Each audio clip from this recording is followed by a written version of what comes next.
මම දැක්ක අර ડોක්ටර් කෙනෙක් ඕගොල්ලෝ දැක්කත් දන්නේ නැහැ. ඒක තාම ඉතින් හරියටම එයා ඔප්පු වෙලා නැහැ. ඒනට මේකයි එයාගේ චෝදනාව. එයා විශේෂඥ ශල්‍ය වෛද්‍යවරයෙක්. ඒ වගේ කෙනෙක් කිව්වම මිනිස්සු අහනවනේ. එයා 17500 බෙහෙත 225000ට ගෙන්නන්න තමයි එයා අනුමැතිය දීලා තියෙන්නේ. කියන්නේ එයාට ඒකෙන් ලොකු කුට්ටියක් හම්බ වෙනවා. ඉතින් නිකන් එහෙම අස්සම් කරන්නේ නැහැ. එයා තමයිලු අර කවුද මන්ද දේශපාලඥයෙක් ඉන්නවා. එයාට ඒ කියන්නේ එයාව රට යවන්න එයාට වෙඩි තියලා ඔළුවට මොකක් හරි සීන් එකක් වෙලා ඒකට වෛද්‍ය සහතිකය දීලා තියෙනෙත් එයා. ශල්‍ය වෛද්‍යවරයෙක්නේ. ඒ කියන්නේ ඒකත් බොරුත් දන්නේ නැහැ කියලා තමයි දැන් කියන්නේ. මම දැක්කා දැන් Facebook එකේ කවුද මන් දන්නේ නැහැ මේ ගෑනු ළමෙක් ලියලා තියෙනවා. හොස්පිටල් එකේ දැන් මේ ડોක්ටර්ලු ඉන්නේ ශල්‍ය වෛද්‍යවරයා. අම්මගේ මොකක් කර ඔළුවේ ලේ කැටයක් ඉර වෙලානේ මොකක් කර ඒ වගේ වෙලාවක මිනිස්සු හරි අසරණයිනේ. මේ ડોක්ටර් කිව්වලු මේ ડોක්ටර් කියන්නේ නැහැලු. ඒ ડોක්ටර්ත් එක්ක මෙයා අහනවලු කතා කරන්න මට ડોක්ටර්ත් එක්ක කතා කරන්න දෙන්නලා. ඒ ડોක්ටර් යනවලු යන්න කතා කරන්නේ නැහැලු. නර්ස්ලා වෙන කවුද මන්ද කට්ටිය තමයිලු මෙයාත් එක්ක කතා කරන්නේ. ඒගොල්ලෝ ඇවිල්ලා කියනවලු ඔපරේෂන් එක කරන්න ඕනේ. මෙහෙම බඩු වලට ලක්ෂ 8ක් යනවා කියලා.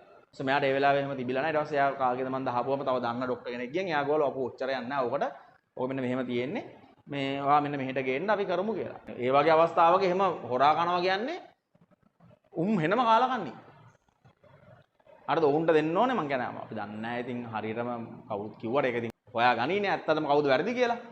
දැන් ඒ ડોක්ටර් හිරේලු තාම ෂුවර් නැහැ මං කියන්නේ ඔහොම ඇත්තම නම් කතාව. කියන්නේ ડોක්ටර් කෙනෙක් වගේ දැන් ඕගොල්ලෝ මෙතන ඉන්න ඉංජිනේර්ස්ලා සාමාන්‍ය මිනිහෙක් වගේ නෙමෙයි ඕගොල්ලන්ට අර ඒ වගේ ලොකු වගකීමක් එන්නේ ඒ වගකීම හරියට දරන්න පුළුවන් වෙන්න ඕනේ. ඒ කියන්නේ ඒ වගේ ගැහුවොත් එහෙම ආයිත් ඉතින් කොහෙන් හරි අනිත් පැත්තට කරගෙනවම තමයි හරිද? දැන් අම්මාගේ මේ ඔළුවේ ලේ කැටයක් ඉර වෙලා දැන් එයාගේ මැරෙන්න යන්නේ අම්මා.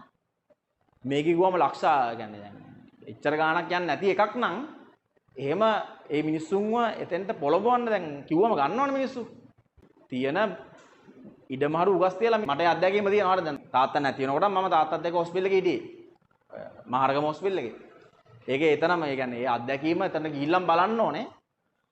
මිනිස්සු කරන්නේ නැති දෙයක් නැහැ. තමුන්ගේ ලෙඩාව ගොඩ ගන්න ඒ වගේ වෙලාවක කරන්නේ නැති දෙයක් නැහැ.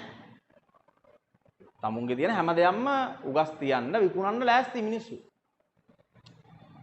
ලෙඩාව ගොඩ දා ගන්න පුළුවන් නම්. ඒතර යන්නේ ඒ ඉන්ටෙන්ෂන් එක වැරදි විදිහට පාවිච්චි කරනවා නම් පව්. ඒක එනම් පව්. හරිද එහෙම කරලා තියෙනවා නම් මම දන්නේ නැහැ අපි තාම. ඒ කියන්නේ අර බෙහෙතකට වගේ එහෙම කරනවා කියන්නේ මට මතකයි අපේ තාත්තට එහෙම කිව්වම ඉතින් සිංහල බෙහෙත් ගන්න මෙච්චර අපිට සල්ලි තිබ්බෙත් නැහැ. ඉතින් තාත්තගේ තමයි ත්‍රිවිල් එක නම් ඒක උගස් තියලා තමයි කරේ. ඒ වෙලාවෙ ඉතින් කරන්න දෙයක් නැහැ වෙන. ඊට පස්සේ තිබ්බේ ඊටම උගස් තියන්න අපේ ලෑස්තිලා හිටියේ.